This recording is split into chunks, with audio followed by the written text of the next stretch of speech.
నమస్కారం సుఖీభవకు స్వాగతం. ఈ రోజు సుఖీభవలో నెల తక్కువ పిల్లలకు భరోసా ఎలా, టీనేజ్ పిల్లల్లో చెడు అలవాట్లకు చెక్ పెట్టండిలా, బరువును వదిలించే 30-30-30 రూల్, కొన ప్రాణానికి కొత్త ఊపిరి లంగ్ ట్రాన్స్ప్లాంట్, ఇంకా హెల్త్ టిప్. నెలలు నిండకుండానే బిడ్డ పుట్టినప్పుడు ఆ పసిబిడ్డకు మన లోకంలో చాలా రకాల సమస్యలే స్వాగతం పలుకుతూ ఉంటాయి.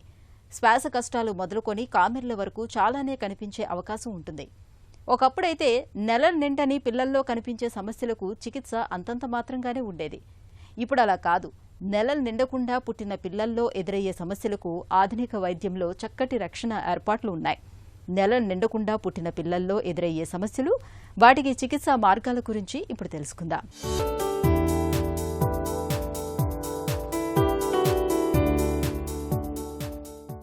విలక్షణమైన మన ప్రకృతిలో ప్రతి అంశానికి ఒక నిర్దిష్టమైన కాల వ్యవధి ఉంది.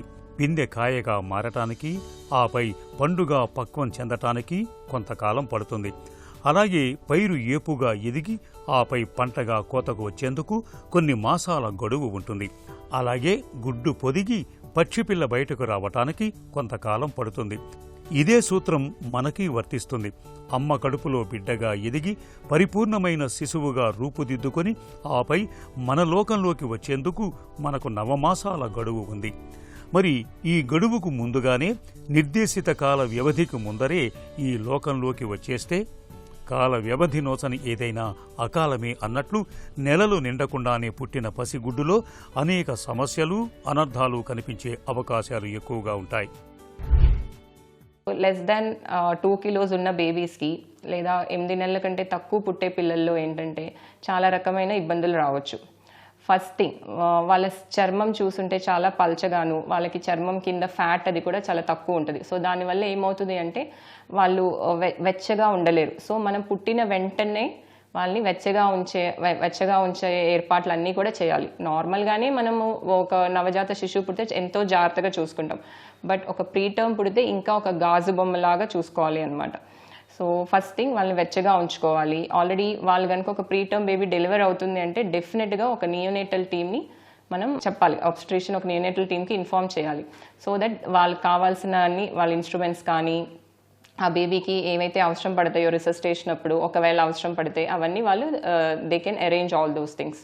సో దాంట్లో ఫస్ట్ వచ్చేసి వెచ్చగా ఉంచుకోవడం. మనం ఆ వెచ్చగా ఉంచడం కోసం ఆల్రెడీ ఒక వార్మర్ని ఉంచుతాము. ఒక ప్లాస్టిక్ ర్యాప్, బేబీ పుట్టిన వెంటనే ఒక టర్మ్ బేబీని అయితే మనం శుభ్రంగా తుడిచేసి టవల్లో చుట్టేసి వెచ్చగా ఉంచుతాం. అదే ఒక ప్రీ టర్మ్ బేబీని అయితే డ్రై కంటే కూడా మనం వెంటనే ఒక పాలిథిన్ ర్యాప్లో పెట్టేస్తాం అనమాట. సో దట్ వాళ్ళ హీట్ అన్నది వాళ్ళు రిటైన్ చేసుకుని వెచ్చగా ఉంటారు అనమాట. ప్రీటర్మ్ అయినంత మాత్రాన అందరూ బేబీస్ ఐసీయూలో అవసరం అన్నది ఏమీ లేదు. సో పుట్టాక ఏడుస్తుంది, ఇబ్బంది ఏం లేదు, ఆయాసం అట్లా ఏమీ లేదు అనుకుంటే depending on the weight and gestational age mother దగ్గర ఉంచొచ్చా లేదా ఐసీయూ కేర్ అవసరం అన్నది డిసైడ్ అవుతాం. మాతృగర్భంలో చిన్న నలుసుగా మొదలవుతుంది పిండం ప్రయాణం. ఆపై నవమాసాల పాటు దినదిన ప్రవర్ధమానంగా ఎదుగుతూ చివరికి పండంటి శిల్పంలా రూపుదిద్దుకుంటుంది. ఈ లోపుగా అంటే నెలలు నిండకుండానే పుట్టేసినప్పుడు ఆ పసిబిడ్డలో అవయవాలన్నీ పూర్తిగా రూపుదిద్దుకొని ఉండవు. ఈ లోపుగా అంటే నెలలు నిండకుండానే పుట్టేసినప్పుడు ఆ పసిబిడ్డలో అవయవాలన్నీ పూర్తిగా రూపుదిద్దుకొని ఉండవు. ముఖ్యంగా శ్వాస అవయవాలైన ఊపిరితిత్తులు పూర్తి స్థాయిలో అభివృద్ధి చెందని పరిస్థితి ఉంటుంది. సర్ఫాక్టింగ్ అనే పదార్థం ఊపిరితిత్తుల్లో సరిగా తయారు కాకపోవటం వల్ల నెలలు నిండకుండానే పుట్టిన శిశువుల్లో ఊపిరితిత్తులు పూర్తిగా వ్యాకోచించలేకపోతుంటాయి. దీంతో శిశువులు తేలిగ్గా గాలి పీల్చుకోలేరు. Respiratory distress, pulmonary hypertension వంటి లోపాలు తలెత్తే అవకాశం ఉంటుంది. నిమోనియా వచ్చే ప్రమాదము ఉంటుంది. లెస్ దెన్ 34 వీక్స్ పుట్టే పిల్లల్లో యూజువల్లీ ఏంటంటే వాళ్ళకి లంగ్స్ అన్నది మెచ్యూరిటీ తక్కువ ఉంటుంది. అందుట్లో ప్రాపర్గా ప్లాన్ చేయకుండా అన్ప్లాన్డ్ డెలివరీ అయితే మాత్రం డెఫినెట్లీ మనం యాంటీనేటల్గా తీసుకునే మెజర్స్ కూడా తీసుకోలేం. అంటే కొంచెం స్టిరాయిడ్స్ ఇవ్వటం ఇవన్నీ. సో అలాంటప్పుడు డెఫినెట్లీ ఆ సార్ట్ ఆఫ్ బేబీస్కి కొంచెం ఆయాసం ఉండటం, పుట్టిన వెంటనే లంగ్స్ మెచ్యూరిటీ లేకపోవటం ఇవన్నీ ఉంటాయి. సో అలా ఉన్నప్పుడు డెలివరీ అయిన వెంటనే వాళ్ళకి ఆయాసం ఉంటుంది కాబట్టి they need some respiratory support. So CPAP కానివ్వండి, సర్ఫాక్టెంట్ ఇవ్వటం కానివ్వండి, ఇలాంటి సపోర్ట్ అవసరం పడుతుంది. సో వాళ్ళని ఐసీయూ అడ్మిషన్ అయితే వాళ్ళకి డెఫినెట్లీ మస్ట్. సో తర్వాత జెస్టేషనల్ ఏజ్కి కరెక్ట్ వెయిట్తోనే పుట్టారు అని అంటే ఇంకా దాన్ని బట్టి depending on the age, gestational age and weight, they will have their own complications. Firstly as I said lungs surfactant deficiency. తర్వాత వీళ్ళకి ఏంటి అంటే మెటబాలిక్ రిజర్వ్స్ అనేవి చాలా తక్కువ ఉంటాయి. సో దాంతో వీళ్ళు ఆల్రెడీ మళ్ళీ ఏమైనా రిససిటేషన్ అలాంటి ఏమైనా అలా చేయాల్సిన అవసరం వచ్చిందంటే వాళ్ళు స్ట్రెస్కి గురవుతారు. స్ట్రెస్కి గురై షుగర్ లెవెల్స్ అవి మెయింటైన్ చేసుకోలేరు అనమాట. సో హైపోగ్లైసీమియా రిస్క్ ఉంటుంది. And first thing as I said వెచ్చగా ఉంచుకోలేరు. సో హైపోథర్మియా రిస్క్ ఉంటుంది. సో ఇవి అన్ని రిస్క్ ఉంటాయి కాబట్టి ఈ బేబీస్ని మనం ఐసీయూకి షిఫ్ట్ చేయాల్సిన అవసరం ఉంటుంది. 9 నెలలు గర్భంలో ఉన్న శిశువు తల్లి అందించే గాలి, ఆహారం తీసుకుంటూ ఎటువంటి ఇబ్బంది లేకుండా పెరుగుతుంటుంది. బయటకు వచ్చిన వెంటనే తనకు తానుగా గాలి పీల్చాలి, ఆహారం తీసుకోవాలి, మన వాతావరణ పరిస్థితులను ఎదుర్కోవాలి. వీటన్నిటినీ తట్టుకొని నిలబడటానికి శక్తిని పుంజుకోవాలి. ఈ శక్తిని ఇంకా ఎదగని కాలేయం త్వరగా అందివ్వలేదు. దీనికి తోడు పుట్టగానే ఎర్ర రక్త కణాలు తగ్గుతాయి, శరీరంలో బిలిరుబిన్ ఎక్కువవుతుంది. ఫలితంగా కళ్ళు, గోళ్ళు, చర్మం కొద్దిగా పసుపు రంగులోకి మారతాయి. పూర్తికాలం అమ్మ గర్భంలో ఉండి ఆరోగ్యవంతంగా పుట్టిన పిల్లల కన్నా నెలలు నిండకుండానే పుట్టిన పిల్లలకు, పుట్టుకతోటి బరువు తక్కువగా ఉన్న పసిబిడ్డలకు ఈ కామెర్ల ముప్పు మరింత ఎక్కువగా ఉంటుంది. నెలలు నిండని పిల్లల్లో కనిపించే కామెర్లను నయం చేసేందుకు ఫోటోథెరపీ, ఎక్స్చేంజ్ ట్రాన్స్ఫ్యూజన్ వంటి ఆధునిక చికిత్సలెన్నో ఇవాళ అందుబాటులో ఉన్నాయి. Preterm బేబీస్కి per se immature immune responses ఉంటాయి. సో దానివల్ల ఏంటంటే ఇన్ఫెక్షన్ రిస్క్ కూడా ఎక్కువ ఉంటుంది.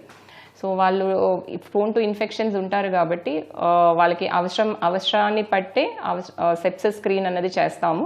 చేసి దాంట్లో ఏమన్నా పాజిటివ్ వస్తే మనం యాంటీబయాటిక్స్ కూడా స్టార్ట్ చేయాల్సిన అవసరం ఉండొచ్చు. So usually temperature maintenance important, sugar maintenance is important, taking care of the lung problems అంటే సర్ఫాక్టెంట్ డెఫిషియన్సీ ఉంటే రెస్పిరేటరీ సపోర్ట్ ఇచ్చి సర్ఫాక్టెంట్ ఇవ్వటం అనేది ఇంపార్టెంట్. అండ్ ప్రతి బేబీకి ఫీడింగ్ పుట్టిన వెంటనే ఫీడింగ్ ఆపాల్సిన అవసరం ఏం లేదు. We can start with feeds. So minimal enteral nutrition అని చెప్పేసి baby depending on the gestational age and weight మనం ఫీడ్ స్టార్ట్ చేసుకోవచ్చు. So and every baby feed ఒకేలాగా టాలరేట్ చేయాలనేది ఏం లేదు. సో టాలరేట్ చేసిన దాన్ని బట్టి మనం ఫీడ్ అనేది పెంచుకుంటా వెళ్తాం. అండ్ ఇమీడియట్లీ కంగారు మదర్ కేర్ అండ్ ఎంత స్టేబుల్గా ఎంత త్వరగా స్టేబిలైజ్ అయితే బేబీ అంత త్వరగా మనం కంగారు మదర్ కేర్కి ఇస్తామన్నమాట బేబీని. కంగారు mother care is nothing like మీరు అందరూ కంగారూస్ని చూసుంటారు, అది పాకెట్లో వాళ్ళ బేబీని పెట్టుకుంటుంది. సో సిమిలర్లీ మనం బిడ్డని మదర్ చెస్ట్కి అటాచ్ చేస్తామన్నమాట. సో దాంతో మదర్కి అడ్వాంటేజెస్ ఉంటాయి, బేబీకి అడ్వాంటేజెస్ ఉంటాయి. వెచ్చగా ఉంటుంది బేబీ. బేబీ అవసరమైనప్పుడల్లా పాలు కోసం ఎత్తుక్కుని త్వరగానే సక్లింగ్ రిఫ్లెక్సెస్ అవన్నీ కూడా స్టార్ట్ అయిపోతాయి. అండ్ మదర్కి కూడా బ్రెస్ట్ ఫీడింగ్ అనేది ప్రమోట్ అవుతూ ఉంటుంది. గ్రామీణ ప్రాంతాల్లో నెలలు నిండకుండానే పుట్టిన నవజాత శిశువులకు సైతం అత్యాధునిక సేవల్ని అందించేందుకు వీలుగా రిట్రైవల్ సర్వీసెస్ అనే కొత్త ఏర్పాటు ఇప్పుడిప్పుడే ప్రాచుర్యం పొందుతోంది. నెల తక్కువ పిల్లల్ని సాధ్యమైనంత త్వరగా ఆసుపత్రికి తరలించే లోపు అవసరమైన ఇంక్యుబేటర్, వెంటిలేటర్ వంటి అన్ని రకాల ఏర్పాట్లని అంబులెన్స్ వాహనంలో ఏర్పాటు చేస్తున్నారు. ఈ ఏర్పాటు మూలంగా త్వరగా ఆసుపత్రికి చేరటంతో పాటు పుట్టిన తొలి గంటల్లోనే సత్వర వైద్య సాయం అందటం వల్ల నెల తక్కువ పిల్లల్లో తలెత్తే కొన్ని రకాల సమస్యలకు ఆదిలోనే అడ్డుకట్ట వేయటానికి వీలవుతోంది. అయితే నెలలు నిండకుండానే కాన్పు అయ్యే అవకాశాలు ఉన్నాయని డాక్టర్ చెప్పినప్పుడు అత్యాధునిక సౌకర్యాలతో కూడిన నవజాత శిశువులకు నాణ్యమైన వైద్య సేవలు అందించే ఆసుపత్రుల్లో పురుడు పోయించుకోవటం తల్లి, బిడ్డలు ఇద్దరి ఆరోగ్యానికి ఎంతో శ్రేయస్కరం. పసితనపు ఛాయలు వీడి కౌమారంలోకి వచ్చాక పిల్లల్లో శారీరకంగానే కాదు ప్రవర్తన పరంగా కూడా చాలా మార్పులే కనిపిస్తూ ఉంటాయి. సినిమాల ప్రభావం, తోటి పిల్లల ఒత్తిడి కారణంగా కొంతమంది పిల్లలు చెడు అలవాట్ల వైపు మళ్లుతూ ఉంటారు. సిగరెట్, బీడీ, చుట్ట, గంజాయి వంటి వాటితో పాటు వీడియో గేమ్స్, పోర్న్ చూడటం వంటి వాటికి బాగా అలవాటు పడుతూ ఉంటారు. టీనేజ్లో పిల్లల్ని దారి మళ్లించే ఈ చెడు వ్యసనాలకు అడ్డుకట్ట వేసేందుకు తల్లిదండ్రులు ఏం చేయాలో, ఎలాంటి జాగ్రత్తలు తీసుకోవాలో ఇప్పుడు తెలుసుకుందాం. ఏ ఎడిక్షన్ అయినా కానీ the younger the age they start, అంటే ఎంత చిన్నతనంలో వాళ్ళు ఎక్స్పోజ్ అయితే అంత కష్టం బయటపడటం, అంత ఎక్కువ ప్రాబ్లమ్స్ కూడా క్రియేట్ చేయగలుగుతుంది, హెల్త్ ప్రాబ్లమ్స్. మరి అయితే మమ్మల్ని ఏం చేయమంటారు? ఫస్ట్ థింగ్, ఎడిక్షన్స్లో మీరు గమనించుకోవాల్సింది ఏంటంటే మితిమీరిన గారాబాలు తగ్గించాలి, నెంబర్ 1. నెంబర్ 2, ఓపెన్గా డిస్కస్ చేయాలి. చాలా ఎర్లీగా సైంటిఫిక్గా, ప్రీచీగా కాకుండా ఏదైనా మూవీ చూస్తున్నప్పుడు లేదా ఇంకొక సందర్భం వచ్చినప్పుడు మీరు స్లోగా వాళ్ళకి కొంతవరకు దేని మూలాన ఏ రకమైన హాని ఉంటుంది అనేది పెద్ద పెద్ద లెక్చర్లు తీసుకోకుండా సింపుల్గా వాళ్ళకి అర్థమయ్యే భాషలో చెప్పగలగాలి. వాళ్ళు చేసిన వాటిని అప్రిషియేట్ చేయటం, చేయలేని వాటికి వాళ్ళ దృష్టిలో ఏ రకంగా ఎందుకు కష్టం అనిపిస్తోందో తెలుసుకోవటం. చాలామందికి లెర్నింగ్ డిఫికల్టీస్ ఉన్న వాళ్ళకి, అటెన్షన్ ప్రాబ్లమ్స్ ఉన్న వాళ్ళకి, యాంగ్జైటీ అండ్ డిప్రెషన్ ఉన్న పిల్లలకి ఈ ఎడిక్షన్స్ ఒక కోపింగ్ అప్ మెకానిజం కింద ఉంటుంది. అనుకోకుండా మీకు తెలియకుండానే మీ పిల్లలు వీటికి గురయ్యి ఉంటే డెఫినెట్గా హెల్ప్ తీసుకోవచ్చు, వీటిల్లోంచి వాళ్ళని బయటపడేయచ్చు. కానీ దానికి ఫస్ట్ మీకు కాన్ఫిడెన్స్ ఉండాలి, మీకు ఓపెన్ మైండ్ ఉండాలి, మీరు హెల్ప్ తీసుకొని మీ పిల్లలకి అందించాలి. ఇది వెరీ వెరీ ఇంపార్టెంట్. అధిక బరువును తగ్గించుకొని ఫిట్గా మారటానికి ఒక్కొక్కరు ఒక్కో ప్రయత్నం చేస్తూ ఉంటారు. డైటింగ్, చక్కటి పోషకాహారం తీసుకోవటం, వ్యాయామాలు చేయటం వంటివి చాలా మంది చేసేవే. అయితే ఇవి కూడా ఎలా పడితే అలా కాకుండా సమతూకంగా చేసినప్పుడే ఆశించిన ఫలితం దక్కుతుందని చెబుతారు నిపుణులు. ఈ క్రమంలో బరువును తగ్గించుకునేందుకు 30-30-30 రూల్ చక్కగా ఉపకరిస్తుంది. మరి ఇంతకీ ఏంటి ఈ నియమం? బరువును తగ్గించడంలో ఎలా సహాయపడుతుందో ఇప్పుడు తెలుసుకుందాం.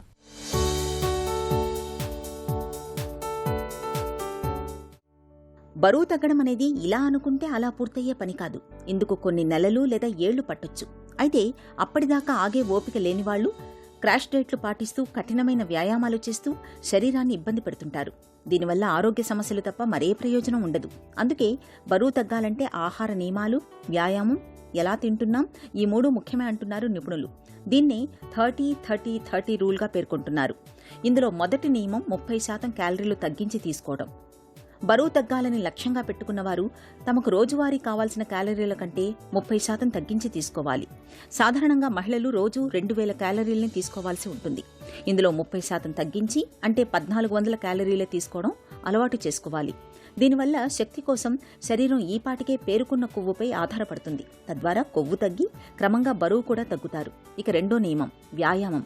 30-30-30 రూల్లో భాగంగా రోజు కనీసం 30 నిమిషాలు వ్యాయామానికి సమయం కేటాయించాలి. దీనివల్ల జీవక్రియల రేటు పెరిగి శరీరంలో కొవ్వులు సులభంగా కరిగిపోతాయి. బరువు, శరీరాకృతిని బట్టి నడక, జాగింగ్, ఈత వంటి సులభమైన వ్యాయామాలతో మొదలుపెట్టి స్ట్రెంగ్త్ ట్రైనింగ్, పుషప్స్, కార్డియో ఇలా కఠినమైన వ్యాయామాల్ని సాధన చేయాలి. అయితే నిపుణుల సలహా మేరకు శరీరతత్వానికి సరిపడే వ్యాయామాల్ని ఎంచుకోవాలి. ఇక మూడో నియమం తినేటప్పుడు ఏకాగ్రతగా తినడాన్ని అలవాటు చేసుకోవాలి. తినేటప్పుడు టీవీ చూడడం, ఫోన్ చెక్ చేయడం, సోషల్ మీడియాలో చాటింగ్ చేయడం వల్ల ఎంత తింటున్నాం, కడుపు నిండిందా అన్నది కూడా తెలియదు. మోతాదుకు మించి ఆహారం లాగించేస్తుంటాం. బరువు పెరగడానికి, తగ్గిపోవడానికి ఇది ఓ కారణమే. అందుకే తినేటప్పుడు 30 నిమిషాల పాటు అన్నీ పక్కన పెట్టి భోజనానికి సమయం కేటాయించాలి. ఈ సమయంలో తీసుకునే ఆహారం రుచిని ఆస్వాదిస్తూ నెమ్మదిగా నములుతూ తినడం వల్ల ఆయా పదార్థాల్లోని పోషకాలు ఒంటికి పడతాయి. ఈ నియమం వల్ల మోతాదుకు మించి తినకుండా ఓ ముద్ద తక్కువగా తీసుకుని బరువును చక్కగా అదుపులో ఉంచుకోవచ్చు. రోజువారీ జీవనంలో ఈ 3 నియమాల్ని అమల్లో పెడితే చాలు, అధిక బరువు అనే మాటే ఉండదు. మరి 30-30-30 పాటిస్తారు కదూ? అమ్మ కడుపులో నుంచి బయటకు రాగానే కేర్మ్ అనే ఏడుపుతో మన శ్వాస మొదలవుతుంది. ఇక అప్పటి నుంచి ఆఖరి శ్వాస దాకా మన ఊపిరితిత్తులు నిరంతరాయంగా పనిచేస్తూ మనకు ప్రాణవాయువును అందిస్తూనే ఉంటాయి. ఇంతటి కీలకమైన ఊపిరితిత్తులకు ఏదైనా జబ్బు సోకి మందులు, మరమ్మతులకు కూడా లొంగనంతగా మొరాయిస్తే ఒకప్పుడు తుది శ్వాసకు సిద్ధం కావడం తప్ప చేయటానికి ఏమీ ఉండేది కాదు. అయితే ఆధునిక వైద్యంలో అవయవ మార్పిడి, సర్జరీలు బాగా ఊపందుకున్న నేపథ్యంలో నేడు ఊపిరితిత్తుల్ని కూడా చక్కగా మార్పిడి చేయడం సాధ్యపడుతోంది. సంక్లిష్టమైన ఊపిరితిత్తుల మార్పిడి గురించిన పూర్తి వివరాలని డాక్టర్ని అడిగి ఇప్పుడు తెలుసుకుందాం.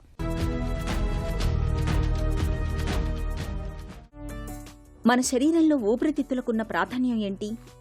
ఊపిరితిత్తులు అనేవి కంటిన్యూస్గా మనిషి పుట్టినప్పటి నుంచి కాలం తీరే వరకు పనిచేస్తూనే ఉంటాయి. నిమిషానికి 12 సార్లు మనం శ్వాస తీసుకుంటాము యావరేజ్గా. అదే మనం ఎక్కువ పరిగెత్తినట్టయితే 20 నుంచి 30 సార్లు వరకు తీసుకుంటాము. ఇంకా సిక్ అయినట్టయితే నిమోనియా వచ్చినా ఏఆర్డిఎస్ లాంటివి వచ్చినా సరే 40 నుంచి 50 సార్లు తీసుకుంటాము. మంచిలో చెడులో మనకి తోడు ఉండేది ఊపిరితిత్తులు అనమాట. ఊపిరితిత్తులతో పాటు గుండె కూడా కంటిన్యూస్గానే పనిచేస్తూ ఉంటుంది. సో మ్యాక్సిమంగా అవుట్పుట్ ఇచ్చేది అనేది ఊపిరితిత్తులే. తక్కువ ఎనర్జీ తీసుకుంటూ చాలా ఎక్కువ అవుట్పుట్ ఇచ్చేది ఊపిరితిత్తులు. మన బ్లడ్లోంచి చెడు గాలి తీసేయటము, దాంతోపాటే మంచి గాలి అనేది లోపలికి ఇచ్చేది కూడా ఊపిరితిత్తులు. టాక్సిన్స్ అనేవి బయటకు వెళ్ళిపోతూ ఉంటాయి.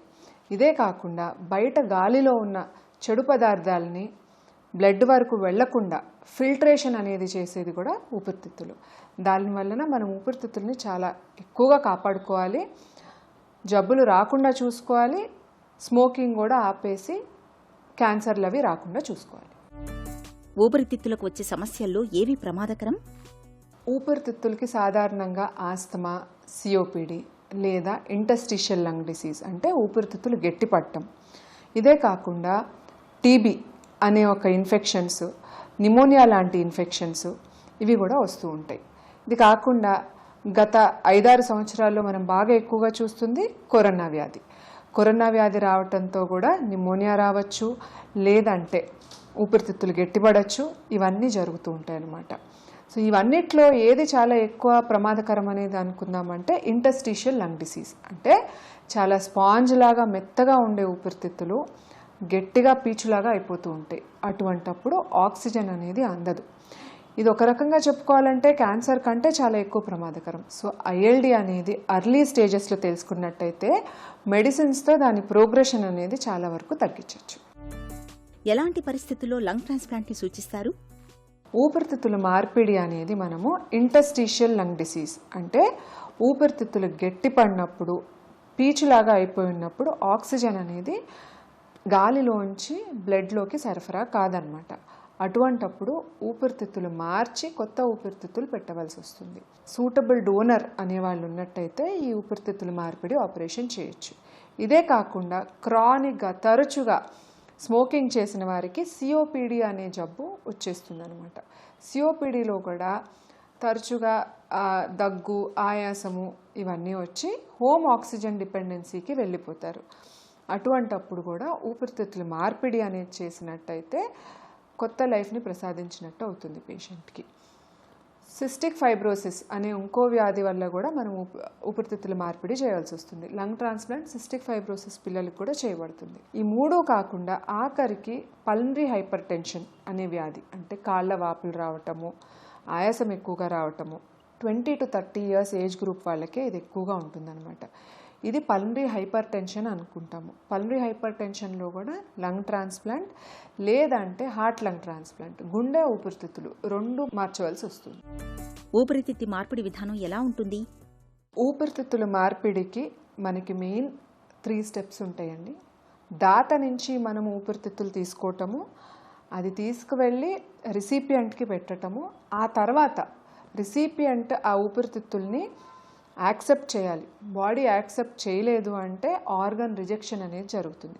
దానికోసం కూడా తగిన చర్యలు తీసుకోవాలి, తగిన మందులు ఇస్తూ ఉండాలి. Time to time pulmonologist, lung transplant pulmonologist అనేవారు బ్రాంకోస్కోపీస్ అనేవి చేస్తూ ఉంటారు. సో దాత నుంచి మనం ఊపిరితిత్తులు తీసుకోవాలంటే ఇదంతా ఒక సెంట్రలైజ్డ్ ఆర్గనైజేషన్ జీవన్ దాన్ అనేవారు చేస్తూ ఉంటారు. అన్ని రూల్స్ అండ్ రెగ్యులేషన్స్ ప్రకారమే వెళ్తాయి. Police enquiry through police Jeevan Daan ద్వారానే మనము ఊపిరితిత్తులు అనేది డోనర్ నుంచి తీసుకోగలుగుతాము. కానీ రిసిపియంట్ ఈ ట్రాన్స్ప్లాంట్ అవ్వటానికి ఫస్ట్ జీవన్ దాన్ వారి దగ్గర రిజిస్టర్ చేసుకుని ఉండాలన్నమాట. So blood group matching, height matching ఇవన్నీ చేసుకున్న తర్వాతే దాత ఊపిరితిత్తులు రిసిపియంట్కి ఇవ్వగలుగుతాం. లంగ్ ట్రాన్స్ప్లాంటేషన్ సురక్షితమైన సమస్యలు ఏమైనా ఎదురవుతాయా? లంగ్ ట్రాన్స్ప్లాంటేషన్ అనేది ఈ మధ్య కాలంలో లాస్ట్ 8 to 10 yearsలో ఇండియాలో చాలా వేగంగా జరుగుతోందనమాట. ఇప్పటి వరకు మన దేశంలో దగ్గర 1200 ట్రాన్స్ప్లాంట్స్ జరిగినాయి వేరియస్ సెంటర్స్లో. సో మన సక్సెస్ రేట్ చూసుకున్నట్టయితే ఇదివరకు చూస్తే అమెరికా కానీ యూకేలో కానీ మన సక్సెస్ రేట్ కంటే ఎక్కువలాగా అనిపించేది. కానీ లాస్ట్ 4-5 years నుంచి లంగ్ ట్రాన్స్ప్లాంటేషన్ చాలా ఎక్కువగా జరగటం వల్ల ఇండియన్ డాక్టర్స్ అంటే మాలాంటి వారు అబ్రాడ్ వెళ్ళి నేర్చుకుని వచ్చి ఇక్కడ పేషెంట్స్కి చేయటం వల్ల సక్సెస్ రేట్ చాలా వరకు పెరిగిందండి. 1 year సక్సెస్ రేట్ అబ్రాడ్ కంటే ఎక్కువగా కనిపిస్తుంది. 80 to 90% 1 year తర్వాత పేషెంట్ బాగా ఉన్నారు. 5 years సక్సెస్ రేట్ 60 to 70% కనిపిస్తుంది. మార్పిడి చేసిన అవయవాన్ని తిరస్కరించే ముప్పును ఎలా నివారిస్తారు? లంగ్ ట్రాన్స్ప్లాంట్, హార్ట్ ట్రాన్స్ప్లాంట్ ఇవి ఎలాగంటే అన్రిలేటెడ్ డోనర్ నుంచి తీసుకోవాల్సి వస్తుంది. సో బాడీ ఎట్లా రెస్పాన్స్ ఇస్తుంది అనే దానికి మనం ఎక్కువ టెస్టులు చేయలేము. Only blood test, blood grouping, cross matching అనేవి కొన్ని చేసుకుని ప్రిలిమినరీగా విదిన్ 6 hours ఆర్గన్ తీసుకోవాల్సి వస్తుంది. సో ఆర్గన్ రిజెక్షన్ కాకుండా మేము ట్రాన్స్ప్లాంట్ పల్మనాలజిస్ట్ కానీ ట్రాన్స్ప్లాంట్ సర్జన్స్ కానీ చాలా వరకు జాగ్రత్త తీసుకుంటాము. Size matching, blood group matching ఇవన్నీ చాలా జాగ్రత్తగా చూస్తాము. తర్వాత సర్జరీ క్లోజ్ అయ్యేటప్పుడు కూడా చెక్ చేసుకుని లంగ్స్ మ్యాచ్ అయినాయా లేదా చూసుకుని క్లోజ్ చేస్తామన్నమాట. ఆ తర్వాత ఇమ్యునోసప్రెసివ్ మెడికేషన్స్ అనేవి ఇస్తూ ఉంటాం. అంటే బాడీ కొత్త ఆర్గన్ని రిజెక్ట్ చేయకుండా మెడిసిన్స్ ఇవ్వబడతాయి. ఆ మెడిసిన్స్తో ఒక్క ప్రాబ్లం ఏంటంటే ఇన్ఫెక్షన్స్ చాలా కామన్గా వస్తాయి. ఇప్పుడు లంగ్ ట్రాన్స్ప్లాంట్ సక్సెస్కి ఆర్గన్ రిజెక్షన్ కాకుండా ఎంత ఇంపార్టెంటో ఇన్ఫెక్షన్ రాకపోవటం కూడా అంత ఇంపార్టెంట్. అందుకనే పేషెంట్కి మేము కొన్ని జాగ్రత్తలు చెప్తాము, తీసుకోవాల్సిన ప్రొఫైలాక్టిక్ మెడికేషన్స్ కూడా చెప్తాము. ఊపిరితిత్తి మార్పిడి తర్వాత జీవనశైలి ఎలా ఉండాలి? మేము చూసిన వరకు పోస్ట్ లంగ్ ట్రాన్స్ప్లాంట్ పేషెంట్స్ నార్మల్గా ఫ్యామిలీ లైఫ్ గడుపుతూ ఉన్నారు సక్సెస్ అయిన వారు.